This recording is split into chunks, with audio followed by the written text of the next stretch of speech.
Hi friends, welcome back to our channel. ఈరోజు topic వచ్చేసి dandruff గురించి. చలికాలం వచ్చిందంటే చాలు, చర్మం మాత్రమే కాదు, తలకు కూడా సమస్యలు మొదలైపోతాయి. అందులో ముఖ్యంగా డాండ్రఫ్. ఈరోజు వీడియోలో చలికాలంలో డాండ్రఫ్ను ఎలా పూర్తిగా కంట్రోల్ చేయాలో చాలా సింపుల్గా చెప్పుకుందాం. Tip number 1.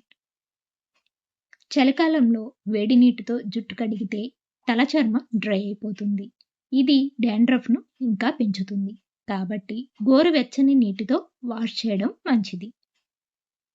Tip number 2. 1 spoon కొబ్బరి నూనెలో కొద్దిగా నిమ్మరసం కలిపి తలకు రాస్తే డాండ్రఫ్ త్వరగా తగ్గుతుంది. ఇది చలికాలంలో తలకు మాయిశ్చరైజర్లా పనిచేస్తుంది. Tip number 3.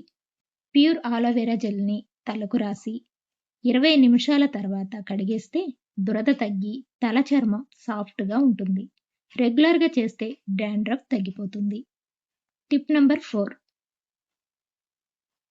రోజు షాంపూ చేస్తే స్కాల్ప్ ఇంకా డ్రై అయిపోతుంది. కాబట్టి వారానికి 2 సార్లు మాత్రమే మైల్డ్ షాంపూ వాడండి. Tip number 5. రాత్రంతా నానబెట్టిన మెంతుల్ని పేస్ట్ చేసి జుట్టుకు రాస్తే ఫంగస్ తగ్గి డాండ్రఫ్ కంట్రోల్కి వస్తుంది. Tip number 6. Baking soda treatment. కొంచెం బేకింగ్ సోడాని తీసుకొని స్కాల్ప్కు జెంట్లీ రబ్ చేసి వదిలేయండి. ఇది డెడ్ స్కిన్ను తొలగించి డాండ్రఫ్ను తగ్గిస్తుంది. Tip number 7. చలికాలంలో నీరు తాగడం తక్కువ అవుతుంది. దీని వలన స్కాల్ప్ డ్రై అయిపోతుంది. రోజుకు కనీసం 2 లీటర్లు నీరు తాగాలి. అలాగే ఒమేగా 3 ఫుడ్స్, నువ్వులు, బాదం, పెరుగు లాంటి వాటిని తీసుకుంటే స్కాల్ప్ హెల్తీగా ఉంటుంది. ఇవి రెగ్యులర్గా ఫాలో అయితే చలికాలంలో డాండ్రఫ్ సమస్య తగ్గిపోతుంది. మీకు ఏ చిట్కా బాగా నచ్చింది కామెంట్లో చెప్పండి.